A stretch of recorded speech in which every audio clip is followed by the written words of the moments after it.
This podcast is brought to you by Most Valuable Podcasts, leading the league in podcasting entertainment. Welcome, ladies and gentlemen, boys and girls, children of all ages. This is the Fast Break Podcast. I'm your host, Sean Anderson. Alongside me, as always, is Ricky Wimmer. What's up, guys? And Dave Oster. Hey, everybody. Today, we are talking about Dennis Smith Jr., the rumors floating around a possible trade in Dallas. Then we're going to jump into our wet boys. Shocker, James Harden's there. Then we are going to move into the Grizzlies. Are they going to be trading Marc Gasol or Mike Conley? Should they be trading Marc Gasol or Mike Conley? We'll talk about that in discussion. They met with the Grizzlies owner, so we'll see if anything should come of that. And then we'll wrap it up with some Kevin Porter Jr. talk. The USC freshman was just recently suspended indefinitely by the university and by the basketball team. So we'll see what comes of that and how it affects his draft stock. But before we do that, just check out patreon.com/mostvaluablepodcast. We were supposed to have our boy Eric on this week, but unfortunately he got sick, so we'll have to reschedule for him. But you can be like Eric or like Jake or any of the past and current patrons that we have. You can come onto a podcast, you can pick your topic, and you can tell us what you think on a podcast on a podcast topic for about 20 to 30 minutes, however you feel like ranting, or wherever the conversation takes us. You can come on a nice old Podrick, too. We love our Podrick. Or a Podrick. But anyways, let's jump into the Dennis Smith Jr. talk. If you're an NBA fan, you're getting the Woj bomb sent to your phone, you got notifications on, you most likely saw his tweet or at least his report from him and Tim McMahon that on Monday that the Mavericks are escalating trade talks involving Dennis Smith Jr. However, then there was talks about him being benched, and then the Mavs apparently fixing the relationship with Dennis Smith Jr. and him going to be coming back. Rick Carlisle did reach out to Dennis Smith Jr., so Dennis Smith is frustrated. Rick Carlisle wants him to be back, but it also looks like the Mavericks are looking into moving him. So first off, let's just talk about Dennis Smith Jr. and the Mavericks. What is his future with the Dallas Mavericks? Ricky, I'm going to go to you first. I'm going to say traded, and the reason why is it's not complex, but I am on the belief that Luka and Dennis Smith cannot coexist. And Luka is obviously could be an all-star this year. I mean, his play is showing that he should be an all-star this year in my mind. And I think that you look at it and go, okay, we have our guy. They both need the ball in the same hands. I think that the Mavericks are going to choose Luka, and DSJ is going to be out of here sooner rather than later. Do you think it's a trade this year, though? Or do you think this is something, because he is still a rookie on his rookie deal? It'll be, if I'm looking at it, it'll be off-season, so maybe like a draft night trade, kind of like what we saw with the kind of like T-Wolves Bulls, but not that exact deal. Okay. Where we saw Zach LaVine moved, but it was draft night. All right.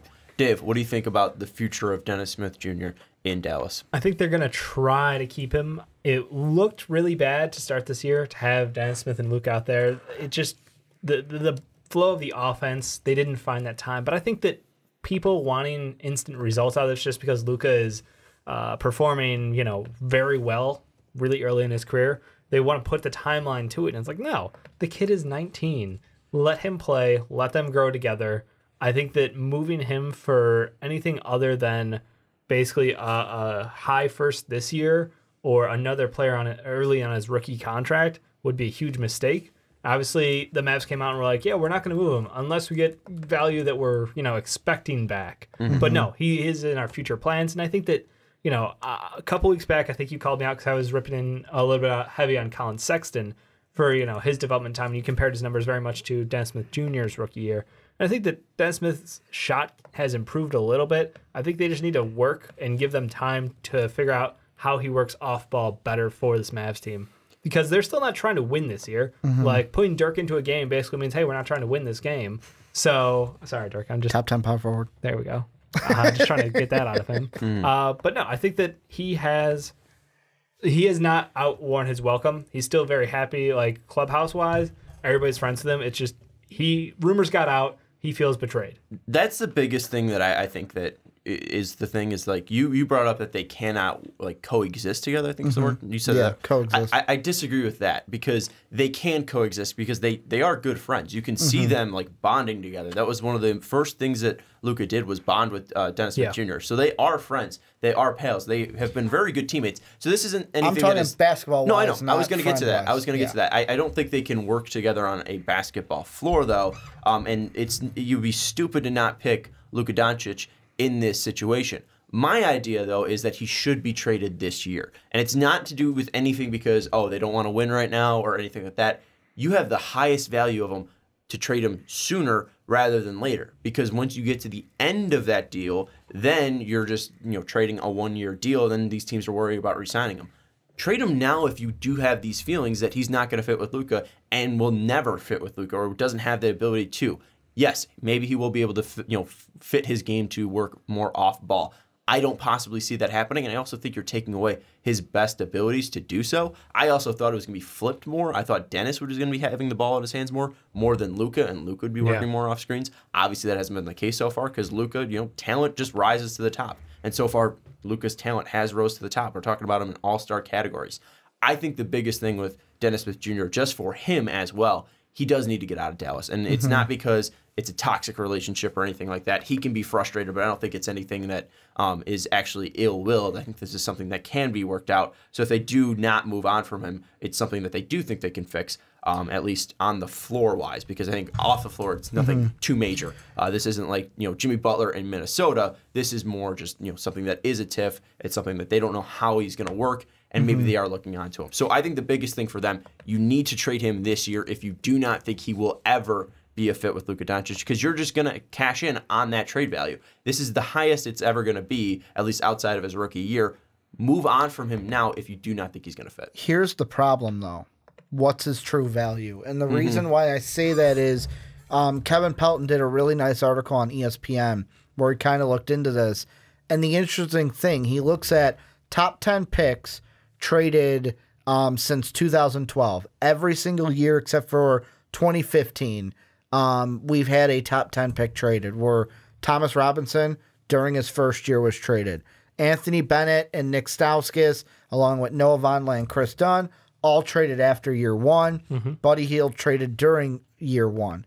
The thing you look at, though, Buddy Hield, he was in the DeMarcus Cousins deal that brought DeMarcus Cousins to the Pelicans. Chris Dunn, he was in the Zach LaVine deal that brought Jimmy Butler to Minnesota. Anthony Bennett, same thing. He was in the K-Love deal. So with those, the team that was like trading DSJ would be like the Mavs are trying to get somebody. So that kind of muddies the water.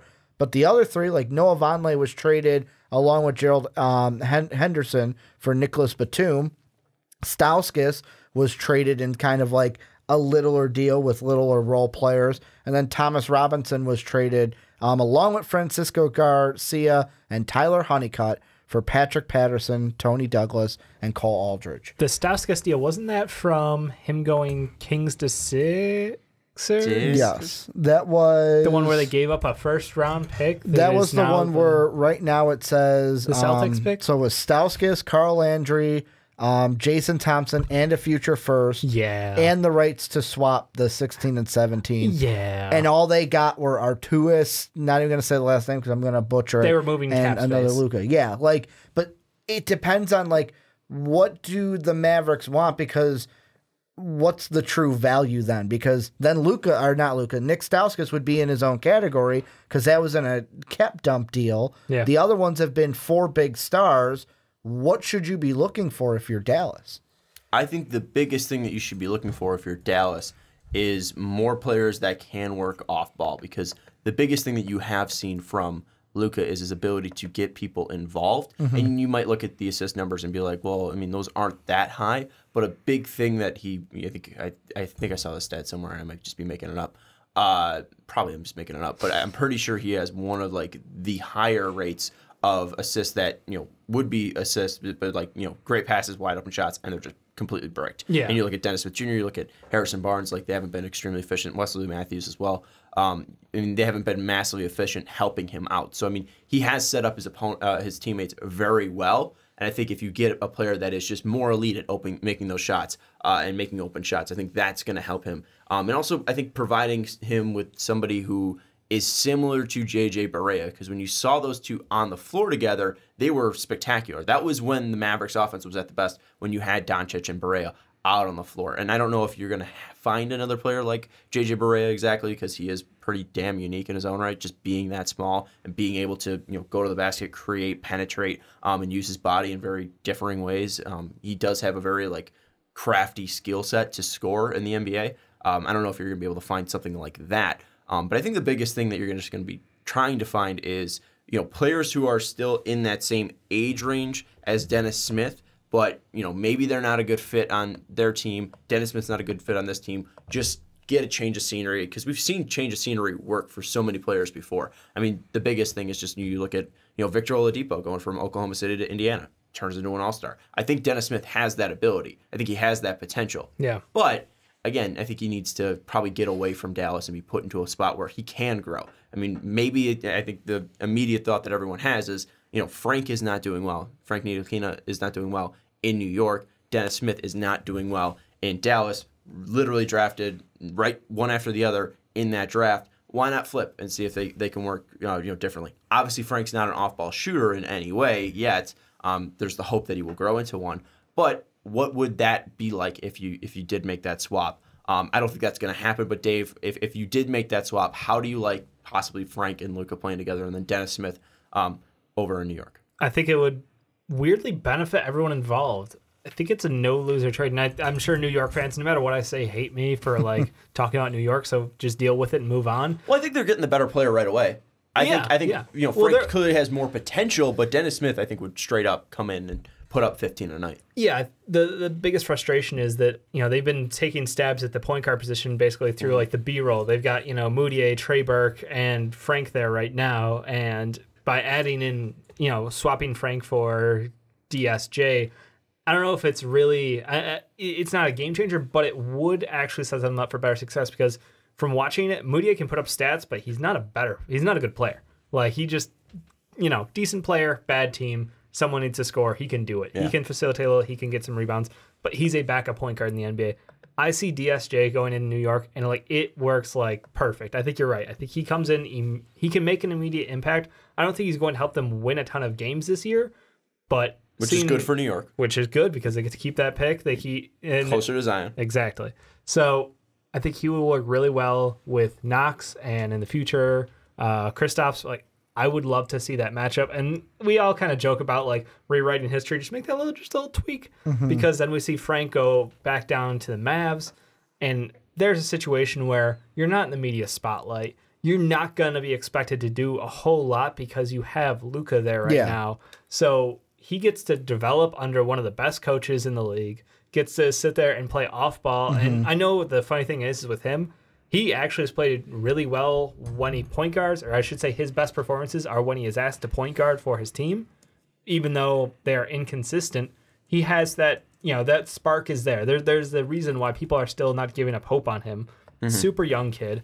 I love the timeline for it because he and Luka are both so young. So I think it's a win-win. The potential's there to, tag on a pick here or there to make things work out, or if, Noah Vonleh wants to get moved, I think he would be an excellent addition. I would be so happy as a Mavs fan to pick up Noah Vonleh as well as Frank on that deal, because I think Frank, like you said, is performing much worse than DSJ at this point in this season, or up to this point in their career. So, I think the biggest thing with that would just be with Frank. I think, or let me just go back to Dennis Smith, just real quick, because I think people love him because you saw what he was in college, and you see the athleticism, and he has an incredible highlight tape, and you always thought that he had that ability to be Russell Westbrook, right?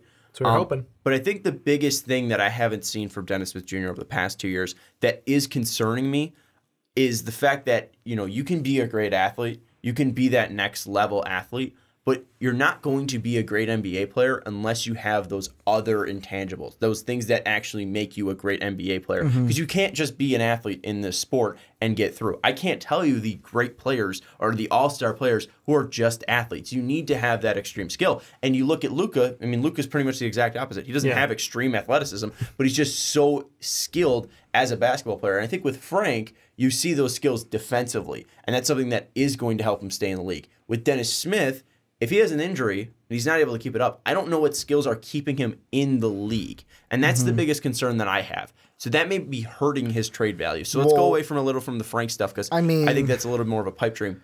What have you seen from Dennis Smith Jr. as a basketball player that you like? See, when it comes to that, I think that we're almost a little bit too close to be talking about that, because he's a guy entering year 2. What do you mean too close? Like, let's not early? like what you Too said, early? where it was like, oh well, he might not be like out of the, like he might be out of the league. He's only entering year 2. Like, No, I'm of saying, course you want. I'm him, saying, like, if he gets injured, and that athleticism goes down, then you get closer to him being out of the league. Okay, I thought you were talking about like, if you can't develop more skills, then.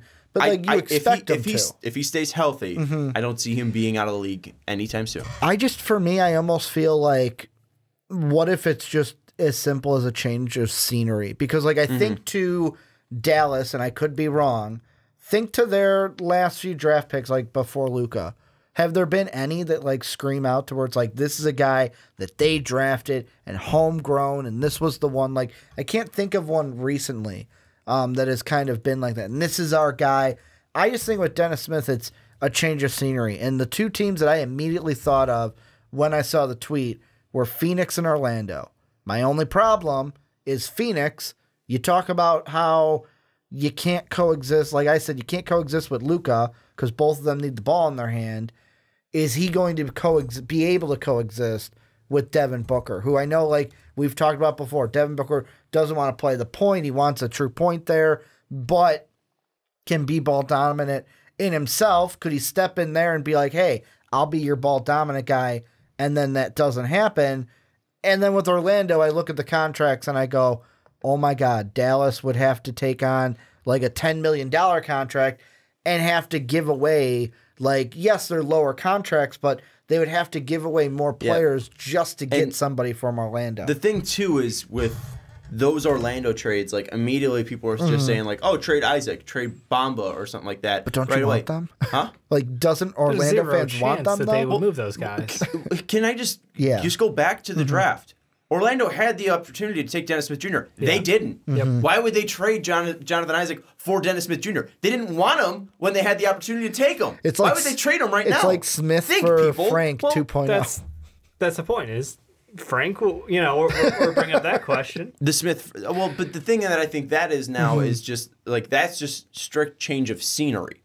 Is like, they both needed a point guard. Oh, we screwed up. Let's flop. I mean, like, this is the Orlando Magic going in thinking they had the opportunity to draft Jonathan Isaac. I don't think we've seen anything, that should mean that he shouldn't have been taken there. And then you're looking at it and it's like, yes, Orlando needs a point guard right now, but you are basing this team off the wingspan, the versatility defensively that you're going to have in the future with Jonathan Isaac and Mo Bamba. Yeah. Why would you go away from that?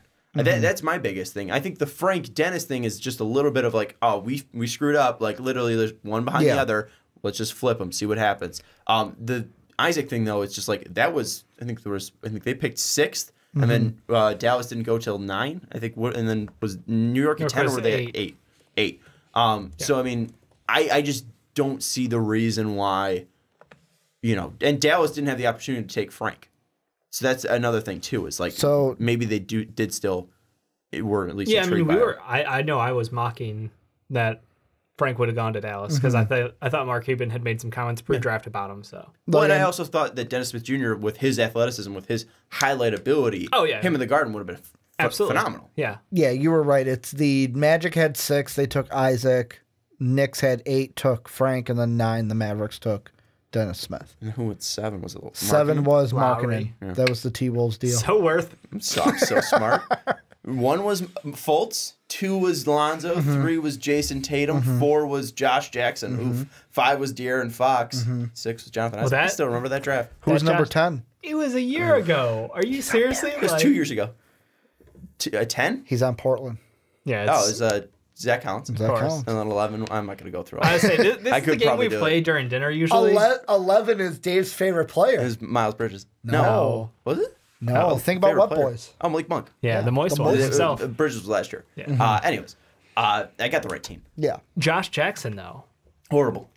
not great, but Suns Let me throw out looking this. for a point guard. It's Josh funny. Jackson available. It's funny you say be that. moved. My trade machine I have up, Dennis Smith and Brunson for Josh Jackson. Fuck no. Hell no. Hell no. How about Josh mean- Jackson has been much worse than Dennis about Smith Jr. Josh Fuck Jackson to the no. Eli Okubo, a second for Dennis Smith and Brokoff. Why is Prokhorov on the team? Because isn't he like a 28-year-old rookie? He old, but But- his contract is dirt cheap. So Okubo, Okubo, Josh Jackson, and Josh a 2. Jackson, in a second? Yep. I don't hate that. But also, like, Because you still got, 2 more years after this year for Josh Jackson. You've got the entirety of Eli Okubo's contract, which the thing we loved about him was he was a scoring guard from the outside. Yeah. Happy to take shots. He can pass. He can facilitate. he's I mean, pretty athletic, too. I like what And, that like- could give them because if they're not 100% attached to Harrison Barnes moving forward, his contract still obviously has next year, but then, they could move on if Josh Jackson can nail down his shot a little bit more consistently. It gives them another option. My biggest thing with that is just Josh Jackson has never shown the ability to hit from the outside in the NBA. Not consistently. And we see that, like, in college, he wasn't extremely consistent. I think he was a 37% shooter from 3. But low volume, yeah. Back in college. And then also you look at his actual shot, and it was broken. Yeah. He did not have a correct shooting form back in college. He hit some big shots every now and then, but he was not known as like a dead-eye point shooter. we had him pegged as a slasher and a defensive guy, and that's fine. But, the second half of last year, he was putting up, I think it was like 17, 4, and just under 2, which was pretty good. I mean, I think that was this is the guy we drafted for. That's why he's going to live up. And then this year, obviously, he's struggled to produce in the starting lineup. Obviously, they have a very crowded wing position, and TJ Warren's scoring is just can't pass that up. So they moved Jackson to the bench, and honestly, he's found a better role coming off the bench for them, and he is able to get volume shots because their starting lineup is so shot volume heavy. So when he comes into the game, he can try to generate some offense. He's had a couple good nights here and there. So I'm not done with him. He's still a good defensive player at times. So I think that defensively he could be a guy no matter what. Offensively, hit or miss, but worst case scenario, he is a wing prospect for your future, and you get that point guard prospect that I think a lot of us were very high on.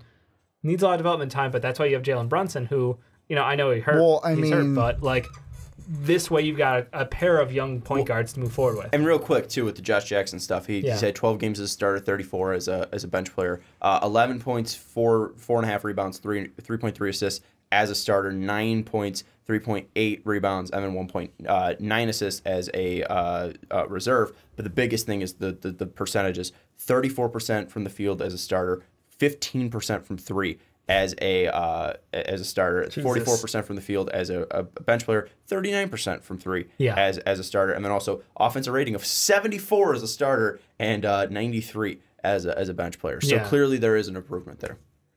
The only thing I'm thinking of is, and I want to make maybe one change to your deal. Sure.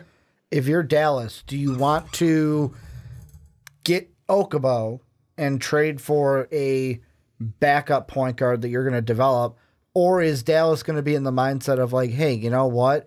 Because the salaries are similar, let's see if we can get a Crawford into the deal. His contract's up at the end of the year. Let's go after free agents or a free agent to play with Luka instead of Okubo. What is that $1.5 million going to do for you? Could mean anything. I don't think know. it's. I would rather. I'm more intrigued by Okubo because you see what Dallas Mavericks have been able to do. But I'm saying, what would Dallas like better? That's what I'm saying. I was getting into that. Would Dallas want to go with free agency? That's what I'm saying. Is what does that 1.5 do for your team? So I don't think it's going to be that crazy. And you look at Okubo and what the Dallas Mavericks have been able to do historically with foreign point guards. I was going to say foreign guards. Point guards. like Rodrigo's Bobois, and then you also see JJ Barea and his ability as well. What they've been able to do under Rick Carlisle in this system has been absolutely fantastic. These guys have been, phenomenal players. Obviously, Bobois been out of the league for a while now, but when he was there, he had 3 stretches before he got injured. I think 3 straight years where he was near an all-star level player. And they also had that guy like Steve Nash for a bit. Yeah, but he didn't really develop under Carlisle. I know. He was a Maverick, but he wasn't also Carlisle. Also, I don't think he played 24 through 29 there, so he got better as he aged though, 100%. Yeah, no, but I'm saying like Carlisle didn't come in until I think like 2007. Yeah, and he was already in Phoenix out, by that point.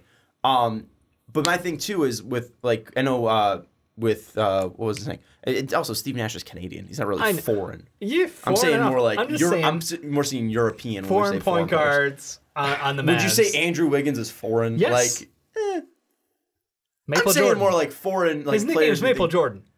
Yeah, but Andrew Whatever. Wiggins played college basketball. I I don't wouldn't say care. He's from Canada. he's not a U.S. national. He's in the what's it called? he's a college. He's in the college prospect. He's in the North continent. American.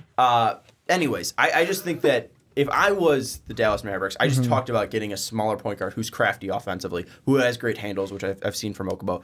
He can shoot from the outside. I think he has that ability to develop a driving game too. I think that would be a perfect point guard that you could play with Luka Doncic. So I would love that deal if that was the deal proposed by the Suns. Now I don't know if they're going to give up to it because that's 2 young players for 1 young player. Well, and that's usually those why don't balance out too well. Also, you look at it, and this can play either way. Like, yeah, I'll take Okubo because I'll have enough anyways. After this year, the only players under contract if they trade Dennis Smith are Luka, Jalen Brunson. You maybe get Harrison Barnes and Dwight Powell because of player ops. Yeah, and Harrison then, most likely will opt in. Burkhoff. Like, that's it. Those are the only guys right now. Oh, and Ray Spalding are the only ones under contract for next Who year. wants to sign with them? Well, and that's one thing that's huge. Maybe Luka does affect that. Maybe if Dirk comes back, and obviously you don't want him for his play, but Dirk as a presence would be interesting. Put him as a player coach. Put him Even if Dirk actually retires, that's $5 million that's off the books that you can I would rather use. he retires. But This is he got a 2-year deal? No, he's up at the end of the year. That's what I'm saying. You could always re-sign him. Yeah. So for you can less. give him like Just don't. $1 million. I'm not saying it's Dirk. Dirk's can going to be a retire coach. when Dirk wants to. He could be a coach. He could be a front office guy. He could be a goodwill person. I don't care what he does. He's not playing basketball. But free agency wise, Yeah. if Dirk is in the locker room, I think that is a plus. If Luka's in that locker room, that's definitely a plus. I feel like. And then also you talk about, why would you need that cap space then? Because clearly they have that cap space. and- You have 24, I think, coming off from DeAndre Jordan. Berea's only got like 1.5 or something like that. Then Wes Math is 18, I think. It also depends. What if they look at it and go, hey, we're going to have Jalen Brunson. He's already a young guy. Let's get a cheap veteran that we can have under him so we're not so young at that point guard position next to Luka. Well, I don't think it's a problem being young at that point guard position. And I think, right now, if they don't get rid of Dennis Smith Jr., they're still going to be young at that point guard position. Yeah. So I don't think it's incredibly, too dangerous not to have, veterans at that position. Because obviously Barea is going to be huge. We don't know when he's going to come back. I don't think they're going to get rid of him. He's up at the end of the year. They could resign They're him. going to resign him. Yeah, He's not a guy he that's is going to friendly walk to away. the organization. Yeah. He'll be back. He's- we he's want gonna to be float foreign retired point Maverick. guards. Ricky Rubio. Just toss that there. And I think that could be a guy who does go over. You look at just the history of, what he's played on. He hasn't played on big markets. I don't know if Ricky Rubio's a big market guy exactly. Dallas, I know, is a large market in the realm of the USA, but at least for basketball, it's not a huge market.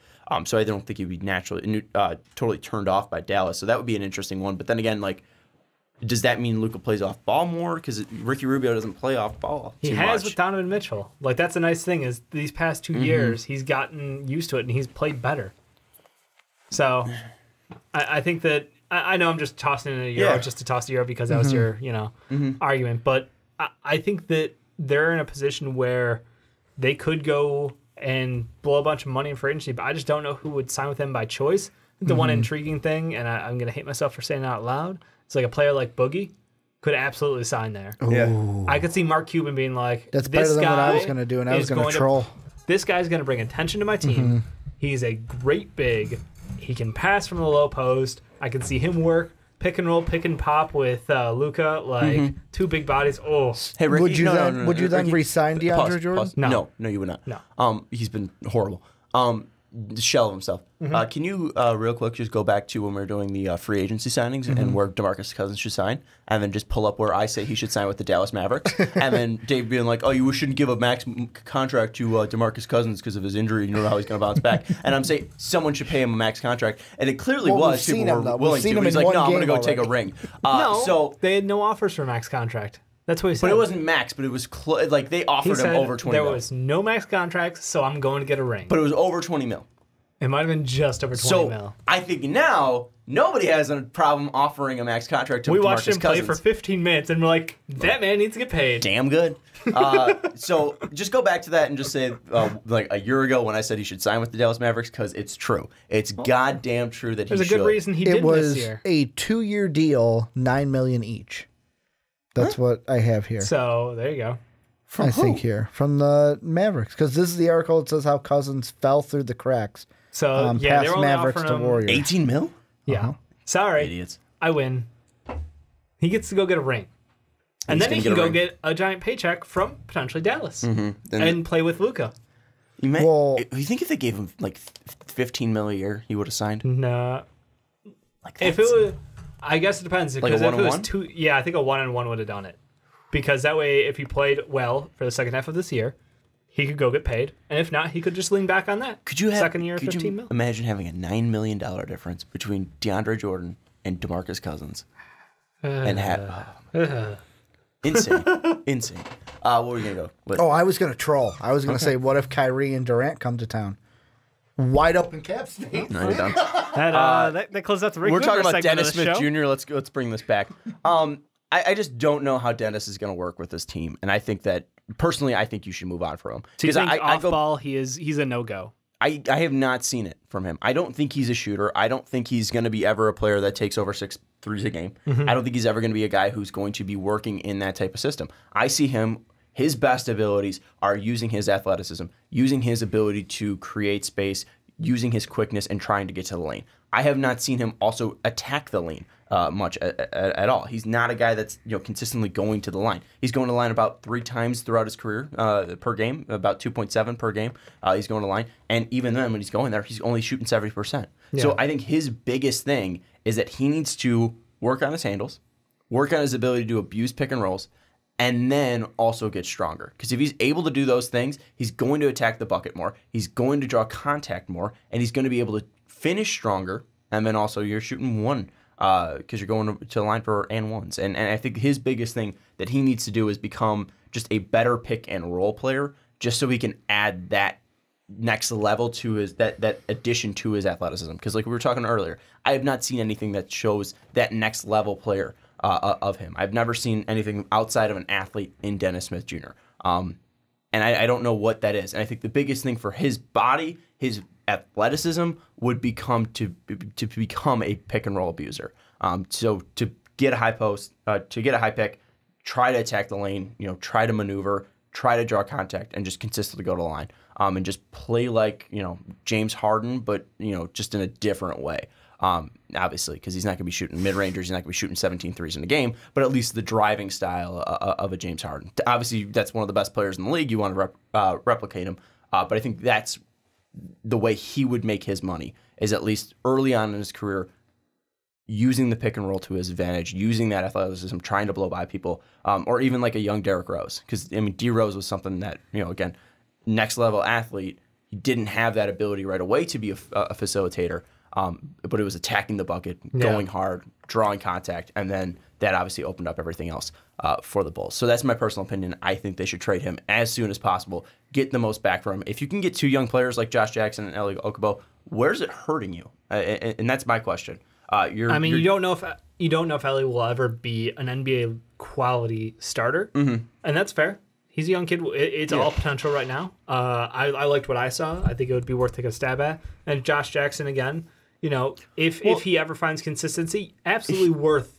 But if he doesn't, he's a net negative on the court, and I don't know if you can keep playing him because you have guys like Dorian Finney-Smith who might outplay your number 4 overall pick. That's fine, and I understand. So where you're coming it's from a here. risk With the Okubo thing. Is I also don't know if Dennis Smith is a starter and like a starter quality right now in the NBA. He has a higher potential than Okubo, 100%. But right now, I mean, where would you put Dennis Smith Jr. in the top 30 point guards? I mean, it's a great thing we did a ranking of top 30 point guards going into the year. But I think you now even after seeing this year, do you think? he's fallen. Colin Sexton or him? Like, do you think that they're comparable at this point? I would rather take Colin Sexton Really? because I think I've seen, and maybe it's just because he's on a worse team. I was gonna say because the ball's in his hand, he doesn't have Kevin Love out there. I think if you interchange Colin Sexton for Dennis Smith Jr. on that Cavs team this year, be at the exact same place. I think to me, they're almost identical players, except I know Colin Sexton can play better defense. That's one thing too, and I think it's more about his mentality, and I think that's one thing that separates him and Dennis Smith Jr. I've never seen Dennis Smith be as aggressive as Colin Sexton is. Yeah. The reason why I call him the young bull. He's gone to the line a little bit more, about 3 times per game, a little like 0.2 more than Dennis Smith Jr. But I think one thing that you do see is just his tenacity is up more because he has probably less his athleticism, but he is aggressive. And that's one thing that De'Aaron Fox has shown, that he's extremely aggressive. And that's, I would say that Colin Sexton is more like a De'Aaron Fox than he is a Dennis Smith Jr. Because De'Aaron Fox has shown that aggressiveness and he's shown that ability to grow. And we see what De'Aaron Fox's jump was from year 1 to year 2, adding a shot, which is incredible. We're so spoiled with young point guards. Yeah, we didn't see that with Dennis Smith Jr. Yeah. And the question is why. I don't think he's he's gotten better at shooting, less talented, but not to the level of De'Aaron Fox. Like no, De'Aaron Fox is made to the a jump, a next level. But that jump you never expect from a player. So it's like there's nothing that I've seen so far that differentiates Dennis Smith from another athletic point guard. Like just a plain old athletic point guard. There's nothing next level to his game. He's gotten better in some ways, but he also hasn't improved too much to my eyes. That's my thoughts. Ricky, final thoughts. Final thought is, you know who else could make a trade for Dennis Smith? Who? The Pistons. Yeah, but who are they giving up? Well, and that's the thing. Because nobody's taking Reggie Jackson's ass. Well, I've seen in the comment section some people throw out like Luke Kennard's name. Kennard. But like you can, like Dennis Smith for Kennard works out nice. Like it works out straight up because the thing that's nice with the Pistons is they have a Boban trade exception that is the exact amount that can be used for the exact amount of Dennis Smith's contract. So they can maybe out of the teams that we mentioned, they might be a team that can work a trade easier because of flexibility with not just players that Dallas wants, but money is too, like but contracts. how does Luke Kennard help the Dallas Mavericks? I know he's a 2-guard who can shoot from the outside. Isn't that what Sean mentioned? Somebody who can play off ball and doesn't need the ball in their hand. But ideally, you still want a point. That's the thing with these. And I mean, they do have on their roster, like if you want to go after an Ish Smith, you can, but that's not ideal. What we'd rather do is get someone who could replace Harrison Barnes if he leaves from some stupid reason, or at least just to play with Luka later on, or to at least play that 1 guard position. Because I think getting another 2 guard, unless he's like an elite shooter, I don't see that. I mean, you already have Wes Matthews being the overpriced, streaky shooter that he is, and you got him for this year, and then he's gone after, thankfully. But I mean, Kennard Ellison, but is that too much for the Pistons to give up for Dennis Smith? No. Yeah, so you can go You're not using him. Dennis because you Smith can go is more Kennard valuable than both of them Ellison, by a bit. and those could be maybe 2 players the Mavs can use better. I want to say just because with the whole coexisting thing we talked about than they could with Dennis Smith. Yeah, we'll have to see. But let us know your thoughts down in the comments below. What do you think about Dennis Smith Jr.'s future with the Dallas Mavericks? Do you think it's going to be a bright one, that he's going to stick around in Dallas, or do you think it's going to be something that we dwell on a lot and that he's going to be traded? Let us know down in the comments below. But let's move into the next topic, and that's our favorite weekly segment called Wet Boys. Before we do that real quick, check out twitter.com/mostvaluablepodcast. I think we're a little over 500 followers, closing in on 600. And if you ever want to talk to us throughout the week, that's going to be the best way to do so. But we're going to talk about the dampest of dudes, the soggiest of shooters, the moistest of men, the driest of dudes this week. These are guys that had historic performances, absolutely popped off throughout the past week. Crazy stat lines galore, impressive buzzer-beating shots. This is the segment where we showcase those players. Ricky Widmer, I'm not going to you first. because we have a first. We have the first time we have ever given out a dry dude. On the wet boy counter, we usually give a 1 to acknowledge you've become a wet boy. Well, now someone's getting a negative. Dave, give us your wet boy. Or your... Dry dude. Dry dude. Sir, this is a first. This is absolutely first. This is history in the making. You are here for it, ladies and gentlemen. I'm calling out the refs. I'm calling out specifically Eric Lewis, the NBA referee crew chief from this past week's game, Warriors, Clippers. Look, this was a grand event. This was the return of Boogie. This is 5 All-Stars starting for a team. Never been done before. Not since, I think, the way back Celtics. But the point being, this was the event of basically the regular season. We all wait to see how this works out. And guess what? The refs just didn't want the spotlight taken from them. So in a 48-minute game, they hit 54 fouls, 5 technicals. Like, Boogie got a Boogie got 2 separate technicals. And normally that means you get thrown out of a game, but because one of them was him doing a pull-up on the rim, he thankfully was able to stay in the game. But this completely murdered the flow of the game. The only upside to this was it was Boogie's return, and that basically meant this could not be quashed. He fouled out, of course he did, in in record time. I think it was like 16 minutes or something, incredibly short. But he had a great game. Doesn't matter because the refs just trying to ruin it. I'm fed up, boys. This is. We've complained all year on the side about reffing. Like the James Harden calls, just refs destroying the flow of the game. 54 fouls in 48 minutes is inexcusable. I will say, it's not the most ever. Most personal fouls, though, in one quarter was 19 back in 1982. Then there was also both teams one quarter, 32. Dallas at Denver. Dallas had 19. Denver had 13 in a 1982 game. It was the same one with the one quarter one. One half, too, there was 30 fouls as well. But that's absolutely crazy. Most personal fouls was 122 back in 1949. Yeah. But it's absurd, especially the 5 technicals, too. Especially the one, I'm so sick of this year with the whole hanging on the rim calls. I know that, Draymond did do a pull-up on the one that he was called for. You could argue it's balancing himself because his legs swung But all the way up. isn't the rule technically that if you do pull up at all, you get called for it? Yep. I just do, but it's even outside of that one. Like if you're looking outside of the one that he had that pull up on, there's plenty where it's just literally just a two-handed, just straight up two-handed dunk. They did go up forward, they hold on for maybe 2 seconds, and they get called for a tech. It's absurd what they've been calling, at least when it comes to technical fouls for hanging on the rim. Yeah. It's been an absolute joke. And the amount of just little back talk that's like, oh no, technical. Like they gave a warning to both benches like 4 minutes into the first quarter, basically saying like you've both been warned. It's like holy shit, like come on, let the guys play. And it was a super fun environment. The crowd was going nuts. Everything was like it was a great game, and they tried to ruin it. So that is why. Dry dude. I will say, too, I mean, Clipper games have been getting crazy. You had this one. You had the last time Golden State was in LAC where Draymond and Boogie are fighting. Draymond and Durant were yelling at each other. Yeah. And then you had the game like 2 years ago or whatever where the Clippers were ready to fight somebody in the other locker room. So some crazy shit's going on when the Clippers are playing. But Ricky. That was Chris Paul, and I remember that because the game of zone. Who were they playing? It was. Do we remember? Was it Boston? Was it Rondo? I think so. It was. Yeah. Yeah, it was because the game of zones thing. Or was it? No, it was when CP3 was on the Houston Rockets. You're right. It was his first time coming back. Yeah. And then like Blake wanted to fight him or something. There was talks of the hidden tunnel, right? Yeah, the hidden tunnel. But Ricky, get us back on track with wet boys. Who's your wet boy? No, I mean, mine's easy. I wear his shoes every week. Steph Curry. I mean, this guy went off. I almost said this boy, but this guy is a man. He's a wet boy. He went off this week. 48 points, his highest that he had in one game.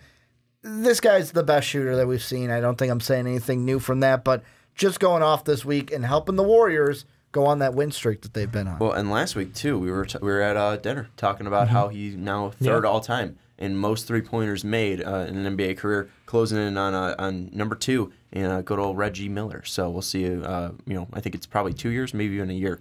Until Steph, it just depends on his health, probably. Yeah.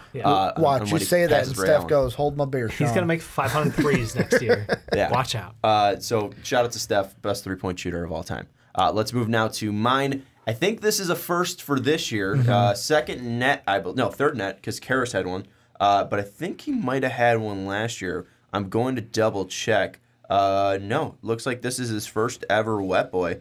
So we're gonna go to Brooklyn. We're gonna go to D'Angelo Russell. D'Lo having himself a game, 28 points per game, 7 assists, a steal a game, 53% from the field, 53% from 3, also hitting a game winner against Orlando. Absolutely clutch, ice in his veins. When D'Lo's on, I mean, he's one of the better scorers in the NBA, and it's weird to say that because, I mean, he gets picked, and it's never like he's it's so on and off with him. He's never consistent enough where, like, when he has those games, it's not, like, extremely newsworthy because he's never hitting like over 50, but when he has those games, like, he's one of the most dominant players, at least offensively, when it comes to the guard position, and it's incredible to see. And in this game, you didn't mention that the stat of the night for me was 19 consecutive points from D'Angelo Russell, basically willing them to win, where the Nets offense was stagnant at that point and they weren't doing anything. And he's just like, I got it. Just put it on my back. I'm going to bring the ball up the court and I'm just going to do it. Yeah. And it was awesome. And I will say one thing too is just like starting to see a little bit of the consistency around Christmas time since Karis went down. Yeah, well, no, not even that. I mean, that has a lot to do with it. But I mean, you look at December 16th because he didn't go down at that point. He was already well out because Karis went out in about November. Yeah. Like December 16th, December 18th, 32 points, 22 points, and then 13 and 3. But ever since the 23rd, 18, 16, 33, 22, 23, 28, had a game of 5. But then 23, 24, 34, 10, 40. Over those past about 12 games, he's averaged 23 points consecutively, 48% from the field, 40% from 3. The one thing that I do just want to see a little bit more from him is just more of a kind of an attacking game. I want to see him go to the bucket. I want to see him get fouled a little bit more, only averaging about 2 attempts from the line a game. I want to see that go up a little bit because, I mean, he does have a fairly strong body. I don't know if it's like, James Harden level. He doesn't have massive strength, but I think he can at least use some of his speed to at least draw some fouls when he's going to the hole. And maybe even expand his game a little bit because if he starts attacking, driving a little bit more, it's going to open up the outside shot for his teammates, but also it's going to open up the outside shots for himself. I mean, you might see those 3.2 shots, 3 made per game and 8 threes attempted per game go from like 4, and he's just shooting 50% from 3, and that'd be absolutely deadly. Yeah. So shout out to D'Angelo Russell, and then the other guy that we're giving Wet Boy to, we said this last week, until he just is not worthy, we are not going to give him Wet Boy. James Harden, 51 points per game over the past 3 games. 51 points! 51 points, 9 total rebounds, 7 assists over the past 3 games, 44%, 93% from the free throw line, and that's on 17 makes per game and 19 attempts. Insane. James Harden. For me, I'm almost at the point where it's like, let's just shut Wet Boys down. James Harden's got it this year. James Harden we'll be back next year. See, I was thinking about that because like it is. I think it's James Harden's most likely to be Wet Boy of the year. I don't see how he's not going to be able to be. Unless like right now, like Steph Curry, because out of the guys that are in second with 3, Steph's the only one that I would like. Him, Derrick Rose, and AD. Steph's the only one that can string together some weeks. Like AD's injured though. He's injured for 2 weeks. I still think he's got the ability. Unless LeBron comes back and just goes, I'm a god. Like I am a god, but I'm gonna go god mode now, Super Saiyan, and then just lead the Lakers into the playoffs again. Like other than that, like I think James Harden's gonna run away with it. Harden's got 6 right now. Yeah. Right. Okay. You updated and second place has 3. Do we just completely disrespecting Giannis? He's not a No, Giannis has got 1. He's got 1. He's got 1. Tied with Nikola Vucevic. He's tied with a ton of people. Yeah, Thad Young too. I don't know. It's just what he's been doing is incredible. We haven't seen it in our lifetime. I think that's the most incredible thing is we're at a point. Maybe with Kobe. Some people would say 2006 Kobe. He's surpassed Kobe. Yeah. I'll say it. Like I was Kobe stan for a long time, but like he surpassed what Kobe's done. He's doing stuff that only Wilt has done, and Wilt's numbers are written in crayons because no one freaking can believe it. Like I know it happened. Yeah. Don't get me wrong. I'm just saying like the legitimacy of the league at the time and the level of competition, the pace of the game. There's a lot of asterisks to throw around Wilt's numbers, whereas James Harden's numbers are like Jesus Christ. This man lives at the foul line, and if you don't like watching that, you don't like his basketball. The thing I hate about it is he kills the flow of games. Yeah. Like unless it's like he's going like off and not going to the line, but when does that happen? That's my thing is like when I'm thinking of a basketball player and how you can be the best basketball player, I want you to go to the line. But when I'm watching a basketball game, don't go to the line. Fuck that. Especially late in the game. I'm so sick of it. Like 2 minutes turned into like 20 minutes. Like, come on. Like, let's get this going. Yeah. That's my only gripe with James Harden is that he does kill the pace. But what he's doing carrying a team this year is incredible. Like we talk about Russ year 1 of his triple-double. and how that was just so incredible to watch. And now he's, halfway through year 3, averaging a triple-double again, and nobody cares. Because it's like his impact on the team is lessened. In my mind, that's plus, Well, you look at how it already happened. Like everything he's done it 2 years in a row, and now he's going to do it a third year. But I mean, it was so special the first time because, oh my God, we've never seen it before. Well, we've seen it. Dog, but but like we weren't alive. That's what I'm saying. So like James Harden being able to carry a team like he is right now with Chris Paul out, Clint Capella hurt, like he is willing the Rockets team through games, and that's just I think it's incredible. It adds another level to this because what was it? The amount of unassisted shots he takes. I think it was like no shots he made. I think he made like near 50 consecutive shots made without an assist. Yeah, I mean, it's or something like that. It's incredible. And he's getting some help from Kenneth Faried of all people, and they might be moving on from Carmelo soon. But we'll monitor that and keep an eye out. And the last thing that I find funny is Levitard brought this up was like he's like, so we're all just gonna forget about the game this week where he played Orlando and went 1 of 17 from 3, right? Like we're gonna forget that Still this is the James Harden that can go cold from 3, and that's why they lost a playoff series. We'll just say it was his homage to Game 7. And yeah, I mean, like I think that he going 1 of 17 is horrible. It's bad, but like you look again who he's playing with. Like I can't really blame him for taking that many shots, and sometimes nights you just don't have it. I mean, you're playing with PJ Tucker, Daniel House. Gerald Green, James Ennis, Marquise Chris got 10 minutes. So that means, I don't know, man. For a while, I saw Melo in a gym. He was shooting some stationary 3-pointers, and he was making them. He ain't playing with a Rockets jersey on. No, he's not. So, I mean, it's incredible to just see what James Harden's been doing. Let's move now just quickly to the Fantasy League. 87 points. We are in 5th place. Haven't had to make a move in a while. Still rocking Derek White, Noah Vonleh, Tobias Harris, Danny Green, Andre Drummond, Russell Westbrook, Bielitsa, Malcolm Brogdon, Boogie is back. I guess that's the biggest change. Blake, Otto Porter Jr., Gary Harris, and Trae Young. That's our team. Just making sure that so I do have to update the starters for everything like that. But we'll go to the standings. We are in 5th place right now. Again, 87 points. How far out of first are we? Grantham is 91, Super Hippo's 95, Big Ballers 95.5, and still Kyle Craig at the top. Philadelphia 76ers 104, and he does have a healthy Steph back. Yeah, that's scary. Has Steph, so I think that was the big thing. No, I was going to throw out that because I just looked at it. That's why is the thing that blows my mind, and this is kind of like an over the season thing. Mike, who does have LeBron. I'm sorry, he's got Steph.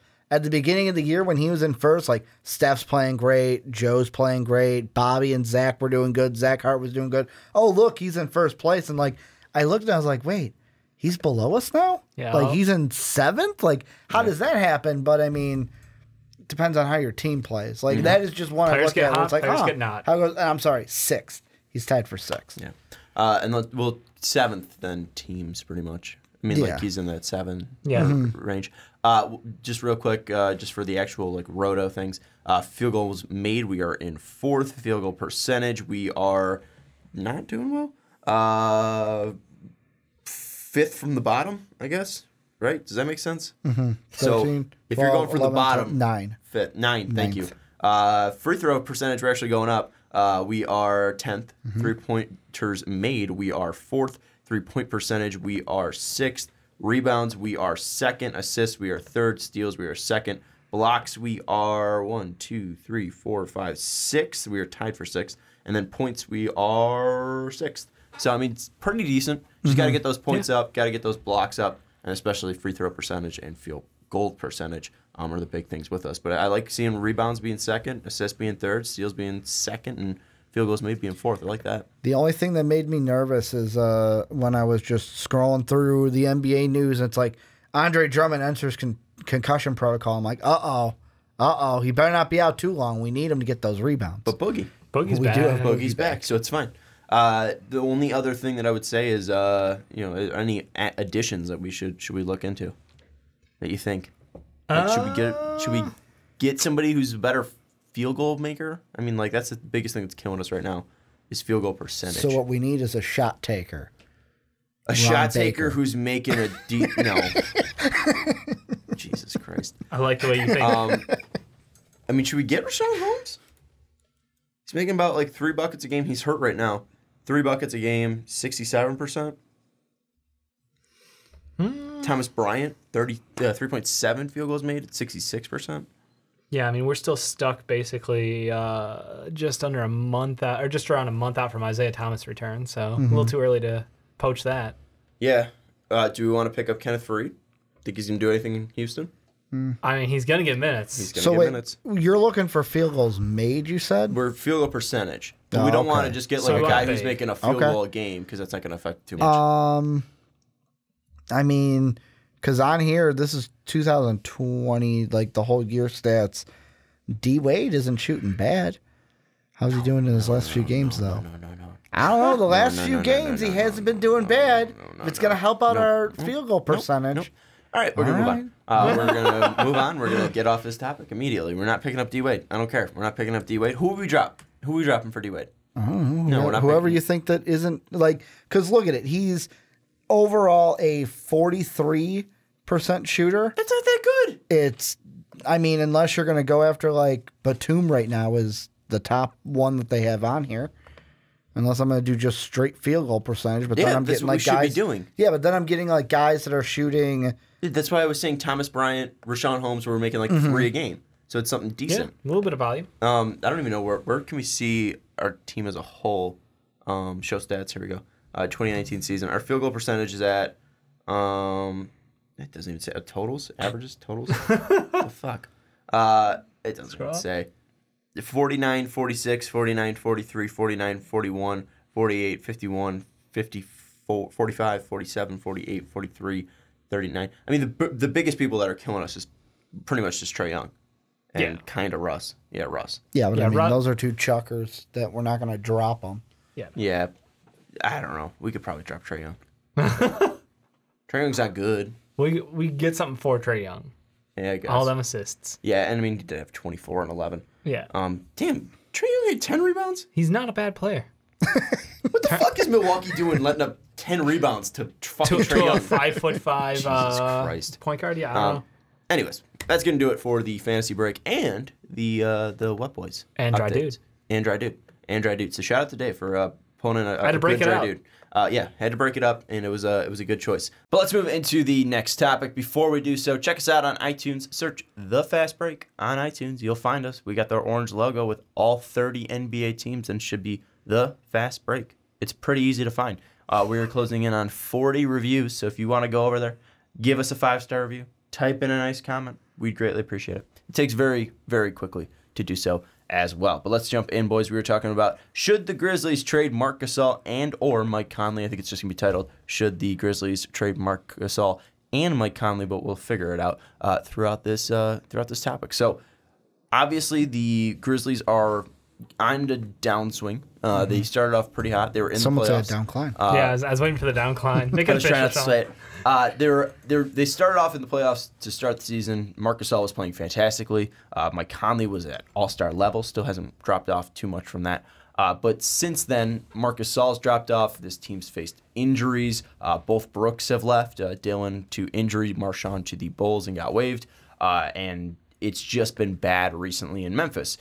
And Marc Gasol and Mike Conley met with the ownership of the Grizzlies to discuss the Grizzlies' future. So immediately that brings up either the fact that the Grizzlies might get sold is the biggest thing, possible GM change in Chris Ballard, who is a friend of the show, a guy that we have said should get fired on the show many of times, mostly coming from me, and then finally a trade. So let's first work out that. Do we think it's about ownership change? Do we think it's about GM change? Or do you think it's about confirming the future that Mike Conley and Marc Gasol might get traded, Ricky? Oh, I'm going to say trade because with this ownership, they've already shown me that if their jobs are on the line, they're going to get rid of whoever they can to save face. They already did it with Fizdale. Remember, it was the whole, Fizdale or Marc Gasol, and now what? 2 years later, we're already talking about, 1 year later, That was last year. already talking about trading Marc Gasol when I told them they shouldn't have they got rid of the wrong guy, basically. So with me, this question is easy. Yeah, trade them both, start all over, blow it up, get your first round pick this year, start all over from square one, which would be getting a new GM too. Dave, my thing is looking at this. I don't know if I buy the whole like this is what ownership's done at least because last year was a different I think conversation because Marc Gasol and Fizdale were fighting. Obviously, they had their own beef, and it was just pretty much one or the other. And I don't think Fizdale was taking this team anywhere with Gasol or without Gasol. So I think it wasn't too bad of a change. But I do look at it, and maybe it is time to just start clean, not only with this roster, but there's talks of the owner selling, which obviously brings in the fact that this means Memphis might get moved. It's a possibility, at least. Do you think that's the biggest thing that's on the mind? Like, if these two players get moved, before you say if they are going to get moved, if they do get moved, does that open this team up to getting sold and getting moved? Oh, yeah, I think all three are on the table. 100%. I think Memphis, for as much as you don't want to watch a city lose a team, I think they are one of the least popular TV markets as far as games go. I think that one of the biggest problems is you have to captivate people, but also you're stuck in such a small market where you're not going to be a free agent. Like, you're not going to easily pull in free agents due to that market size, due to the city itself. And Memphis is an awesome city, don't get me wrong. But as a basketball town, it is not. So I think that, yes, you're up for relocation. I think, yes, you should get a new GM. I think this team needs to go in a new direction. You've ridden out the end of grit and grind to the bare bones. There's nothing left of it. Like, we're watching worn down Marc Gasol at this point. Mike Conley, who is not quite all there, but he's still a good player. Is he a $30 million player? I don't think so, but somebody might value his contract for a couple years. But yeah, I think it's all on the table. I think this is a blow it up situation, and I'm looking at Seattle, I'm looking at Vegas, and I'm like, hey, let's do this. Let's get a new GM.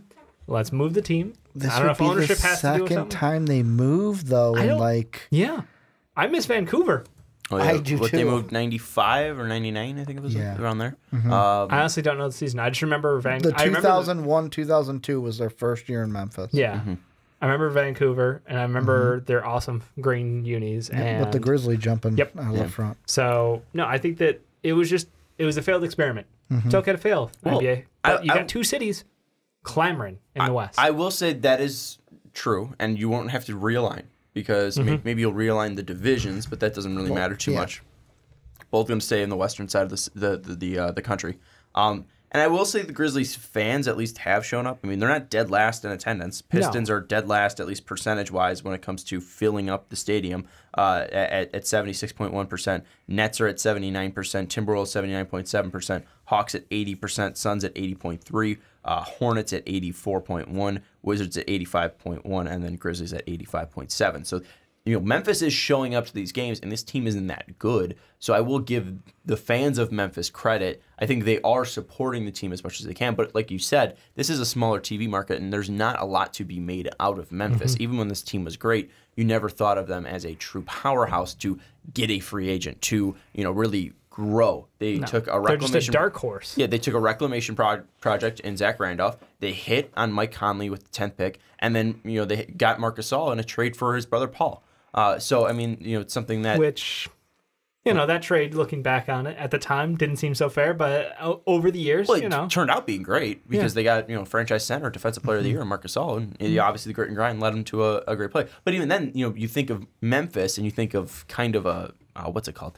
You think of a gimmick. You think of grit and grind. You don't think of a great team, a powerhouse. You think of, they had three great players, and Mike Conley, Zach Randolph, and Marc Gasol, and they weren't able to turn into anything. I think this kind of just says like, hey, I'm thinking about selling my stakes because I think he's over 50% over. I want to say Rob Pelinka because it's very similar, but it's not Rob Pelinka, the GM of the Lakers. But I just think it's something where it's like I'm thinking about selling this team. Robert J. Pera. P-E-R-A. And I think this might lead to somebody coming in and swooping up this team. It'd be sad for the city of Memphis. It's a close town to us, not too far away. But I think it does open up the ability to trade Marc Gasol because you look at it, $24.1 million this year. He's got a player option for $25.5. I don't think that's terrible. Obviously, he hasn't been super consistent this year, but the flashes are great. And if you take down his minutes just a little bit and you push him off the bench, I think he'd be absolutely dominant because him going up against second units would be disgusting. You look at a team like Boston, if they had the cap space to make that deal work, that would be Gordon Hayward that they're not using. Yeah, I mean, but then you take on another contract. Like Memphis loves hurt wings, right? Like, isn't that their jam? But then, like, then you have Chandler Parsons and Gordon Hayward's contract, which just looks like absolutely They're horrible. collecting injured white wings. I don't know what you're talking about. Then Mike Conley's on the books right now for $30.5 million this year, $30.2.5 next year, and he's got a player option for $34.5 next year. So that in 2020-21. So that one's going to be the worst one to move. Which one? But he is a better player. So, Ricky, if one is going, which one will go?